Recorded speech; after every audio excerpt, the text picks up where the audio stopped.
Well, let me ask you this. So, and I know that you style food for television shows too. So when you see a scene where everybody has to have Thanksgiving dinner, Tricia's there behind the scenes making the Thanksgiving dinner.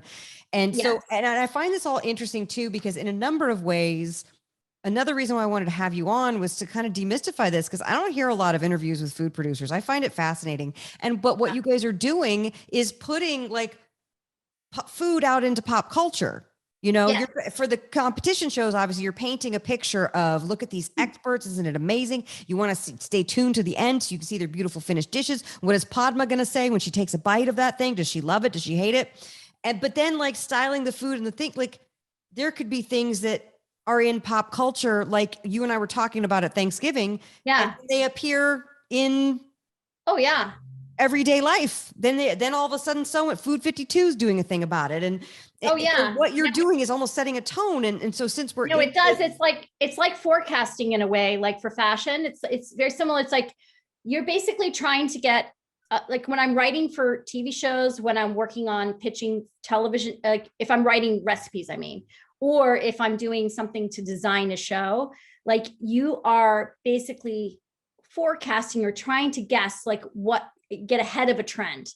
So it's like it, you know, and a lot of it comes from me just going out to eat in different cities, but like, and I'll see kind of, I feel like this is a movement, you know, sometimes I have that gut instinct, and sometimes like I'll do it on a show and then a few months later I notice it's on the cover of Bon Appetit magazine. I'm like, I don't think it's a coincidence, because they you know, saw something and then they created it, you know, like they created a cover for it. It's like that those things happen. And like a lot of the ways we trend, like, you know, food is like a gazillion-dollar industry, and like, you know, these waves kind of come and go, and we definitely influence those kind of things.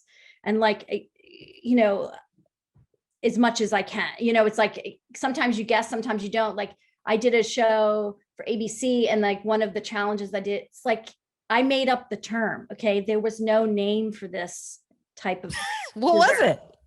It was a cream tart, but it was a cream tart, but like it wasn't referred to as a cream tart anywhere. But I was like, I don't know, like, and I had to really push for this thing to hit television. This was like years ago.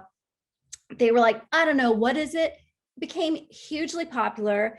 People give classes on how to do this now. It's like the trend like evolved from there. And it's like sometimes you just have to take those leaps, you know, you're like, hey, sometimes they hit, sometimes they don't, but like it's really gratifying when they do, because you're like, Tricia Cream Tart Clark.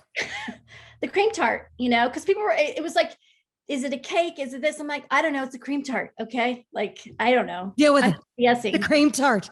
Yeah. It's a cream tart. Well, that's what I love too, because there's still some innovation left in food.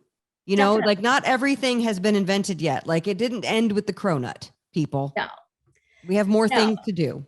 Yeah, there's definitely room, you know, and it's like, especially you see how many, you know, restrictions people have. That's one thing that I find interesting. Is like the different dietary restrictions that we deal with on sets. You know, it's like this one has this, but you know, won't eat this. One's gluten-free, that one's shellfish, this one's no dairy, this one's all three of those.